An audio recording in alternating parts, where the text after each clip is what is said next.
Now, in the 1980s, you invented something, sir. It was a club. We're the Dull Men's Club. Just to be clear, you invented something called the Dull Men's Club. Now, A lot of us, we don't get out much. Our favorite color is gray. Beige is number 2. And we often, we do more than watch paint dry. We like to watch grass grow, snow melt. There's a whole range of things that we do. We call it safe excitement. Just pause for a second. You call it what, sir? Safe excitement? Safe excitement? Yes. We're not going to get hurt doing it. We're not going to fall off. Understand. It's like experiencing life through the prism of a condom. What sort of people? Give me ideas, examples, sir, if you could, of the type of people you would consider would fit into the Dull Men's Club. Well, not all of them are accountants. We have quite a few actuaries, and 3 dentists at the beginning were members of the club, and 1 easy-listening music composer. One of the things I'm going to have to focus on straight away that you've done is you've actually produced a calendar. Am I right? Yes, 2 calendars. 2 calendars. Separate years.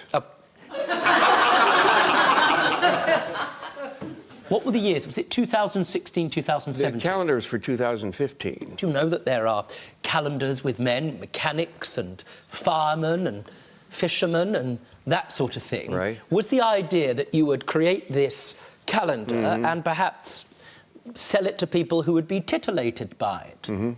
Who would decide who would get into it? Who was the committee? The other person was a quite active member. He's president of the UK Roundabout Appreciation Society. Just pause for a second. What does he do? Well, he photographs roundabouts and he gives talks about them, and he produces a calendar as well. Every year he's got the Roundabout of the Year award.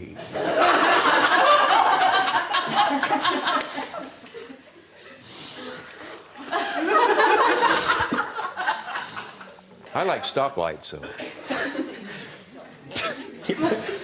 You like... Sorry, we call them something else here. You like what, sir? We call them stoplights. What do you call them here? Traffic lights. Traffic, okay. Yeah. You like traffic lights? I do. Now, Mark. Yes. You have a particular interest. Sir, what is your interest? Well, I like to visit cemeteries and see graves mainly of historical figures and well-known people. An example of the type of grave sites that you visited, sir?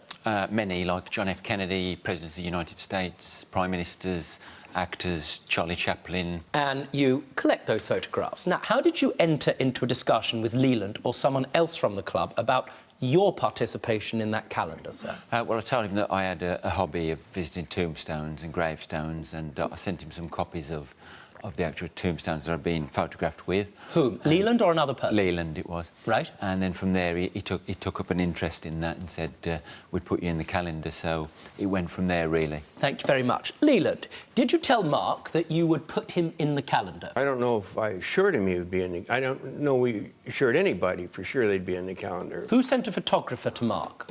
No, we had to rely on Mark's own... I mean, we didn't have time or budget to go to Vietnam or... Mark had his own photos. No, exactly so. Provided to us. What was promised to you, as far as you recall, from Leland? He said that I'd be the sort of person that they were looking for, and right. the sort of dull person that would go well in the calendar, which was really good, and I thought that. Well, not just good, but also useful to you, because you can potentially make a commercial benefit as well. This travelling is partially funded, I would have thought, through social media, etc. And your profile is important, right? And especially connection to this club wouldn't hurt that. No. That's why it mattered getting into the calendar. Of course. Understood. Right. So he says, you're the person we're looking for. Does he make a promise about you being in it? He certainly did speak to me and say that he would include me. He would include you?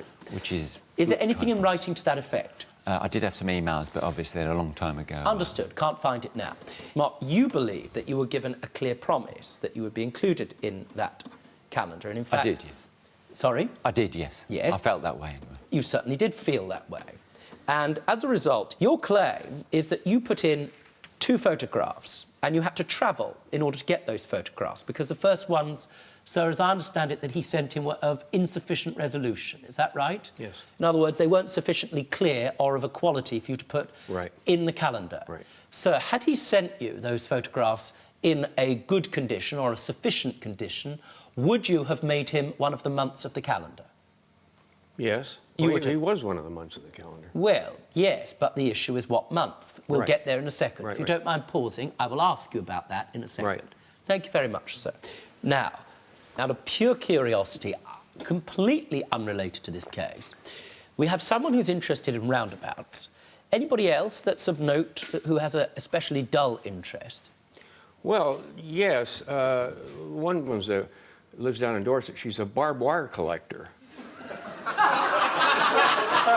She and her husband were traveling on Route 66 in America and came across a barbed wire museum in Texas. And it kind of got the idea generated in her head. And she came back and she started collecting it. And she now travels around the UK speaking about barbed wire. Don't be stupid. Stay and watch the best Judge Rinder moments. And I'm talking. Understood? Don't be a moron. Subscribe to Judge Rinder YouTube channel. Right now. That's an order.